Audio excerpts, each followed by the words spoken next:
Now, how does this role compare to others that you've played on the West End?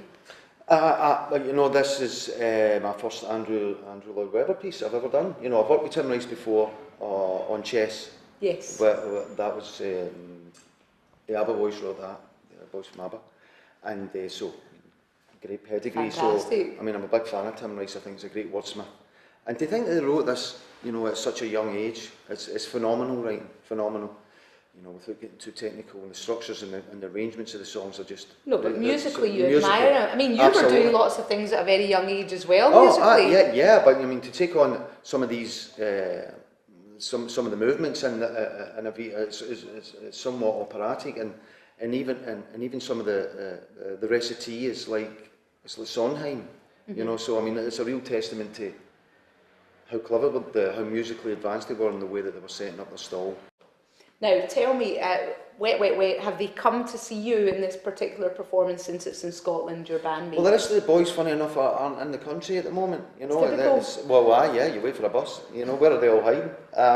Tommy will come and see me. He's coming this week, and you know, I've got lots of friends. Graham Duffin came on Saturday night also. The guitarist with Webber for a long time. He came with his wife. And he thoroughly enjoyed it. It's nice for them to see me in different environments, you know. And yes. Because they're familiar with one side of what I do.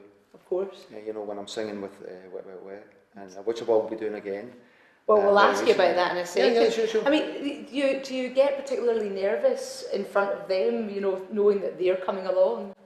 Well, I think it's like everything else, you know, when you have friends coming into the audience, or you want to be a good show, and you want to do well. Yes. That's just the way I was. Like, you should have come last night. It was magic. Aye, great, what are the plans for the Wets in the future then? It was coming near. I think it was the beginning of this year. We said, okay, right, come on. You know, you blink and 6 months disappear when you're busy. Let's get back in and do some more writing, or let's do some more shows. You know, and bring out these songs to air, because I think it's important that people see where we're at now as writers or Where musicians. do you think you're at with the writing? I mean, do you think, what kind of things can people expect from you in the future? Well, I would like the way we write, there is no master plan. There is no master plan. We're not, you know, it's very much, you know, a couple of guys sitting in a room like that. All right, what have you got? Who starts? do you hum a wee tune? I can come that way, do you know? And it can come from a story or something we've read, or you know, and then we start playing. Well, you've been through so much in your life. It's been, you know, a roller. It's like most people's lives, you know. There's ups and downs. Absolutely. And everything. So I guess you put that into yeah, and I think it's like you know, I recently made a record which I couldn't have made when I was 20. I mean, and what I mean by that, I could have probably sang it, but my sense of connection with how I was storytelling, I would have found it hard to draw from experiences. Yes. Whereas, you know, when you're dealing with songs like from Sondheim or from like Sunday in the Park with George, or you know, and you're singing like Finishing the Hat, that's an incredibly complex song, and when you go inside that world, you know, I don't think I could have done that at 20. I don't think it would have had necessarily the same gravitas.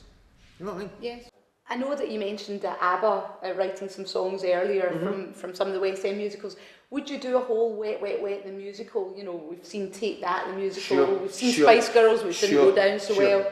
Sure. I mean, and you know, we have been approached with that, you know, because we have a back catalogue of hit records that would choke a horse. You know, I mean, it really would be. We have so many top 10 records, and we've been blessed enough to have number one. So it's people who are very familiar with our back catalogue. But, you know, all good musicals come from a book. Yes. And so it's book, you know, so if the piece was right and our music could complement that, then you never say no.